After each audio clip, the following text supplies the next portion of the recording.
కొత్తగా వ్యాపారంలోకొచ్చే యవ్వనస్తులకి మీరేం సజెషన్ ఇస్తారన్న?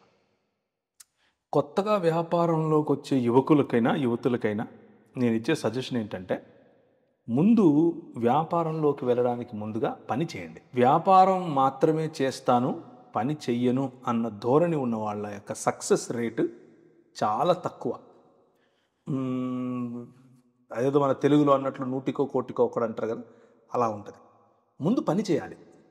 మీరు ఏ రంగంలో అయితే వ్యాపారం మొదలుపెట్టాలనుకుంటున్నారో, ఆ రంగంలో పని చేయండి. కనీసం ఒక 2, 3 సంవత్సరాలు పని చేయండి.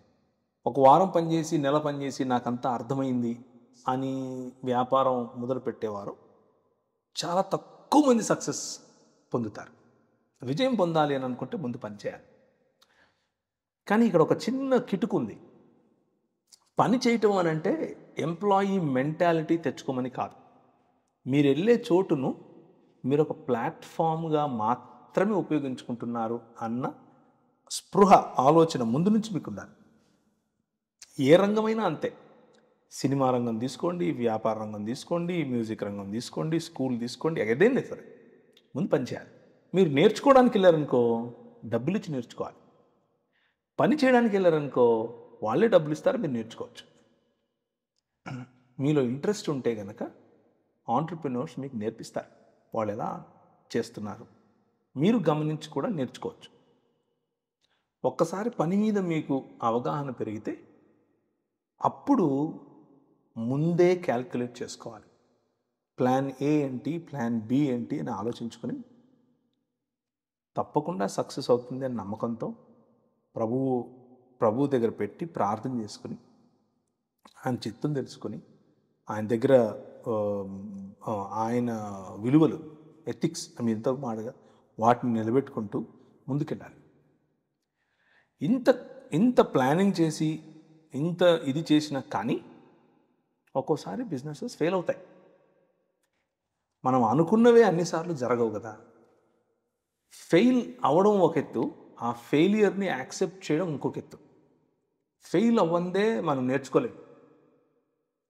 కానీ అయిన ఫెయిల్యూర్ ఇది పర్మనెంట్ అని అనుకుని దాన్ని స్వీకరిస్తే ఇక ఆ తలుపులు మూసుకుపోతాయి. అలా కాకుండా ప్రతిసారి ప్రయత్నాన్ని మరింత ముమ్మరంగా, ప్రయత్నాన్ని మరింత బలంగా చేయగలిగితే తప్పకుండా యువకులైనా, యువతులైనా సక్సీడ్ అవుతారు. ఆ వ్యాపారం మిమ్మల్ని కూర్చోబెట్టి మీకోసం పనిచేస్తది. ఆ రోజు మీరు నిజమైన వ్యాపారస్తులు అవుతారు. బీయింగ్ స్పిరిచ్యువల్‌కి, బీయింగ్ రిలీజియస్‌కి మధ్య ఉన్న తేడా ఏంటి అంటారు? బీయింగ్ స్పిరిచ్యువల్ అన్నది అన్ని రంగాల్లో ఉండాలి. రిలీజియస్ రంగంలో స్పిరిచ్యువల్‌గా ఉండాలి. ఫైనాన్షియల్ రంగంలో స్పిరిచ్యువల్‌గా ఉండాలి. లలిత కళల్లో స్పిరిచ్యువల్‌గా ఉండొచ్చు. బ్యాంకింగ్ సెక్టర్‌లో స్పిరిచ్యువల్‌గా ఉండొచ్చు. మీ ఫ్యామిలీ లైఫ్‌లో స్పిరిచ్యువల్‌గా ఉండొచ్చు, ఉండాలి. న్యాయ రంగంలో స్పిరిచ్యువాలిటీ ఉంది. అన్ని రంగాల్లో స్పిరిచ్యువాలిటీ ఉంది. స్పిరిచ్యువల్ అన్నది హైందవ తత్వ అనుసారంగా ఉన్న స్పిరిచ్యువాలిటీ గురించి మాట్లాడట్లేదు బైబిల్. స్పిరిచ్యువాలిటీ అని బైబిల్ దేని గురించి మాట్లాడుతోంది అనంటే, దేవుడు ఏ మనిషినైతే సృష్టించి, నువ్వు నా పోలిక చొప్పున నా స్వరూపంలో ఉన్నావు, చాలా బాగుంది అని అన్నాడు. దేవుడు ఏ సృష్టినైతే చేస్తూ ఇది బాగుంది, ఇది బాగుంది, ఇది బాగుంది అంటూ వచ్చాడో అదంతా స్పిరిచ్యువలే. స్పిరిచ్యువల్ అనంటే నాన్ ఫిజికల్ అని బైబిల్ అర్థం కాదు. స్పిరిచ్యువల్ అంటే బైబిల్ అర్థము దైవికమైన, లేకపోతే దేవుడు ఆమోదించిన అని అర్థం. దేవుడు ఆమోదించినటువంటి జీవన విధానం ఏదైనా స్పిరిచ్యువలే.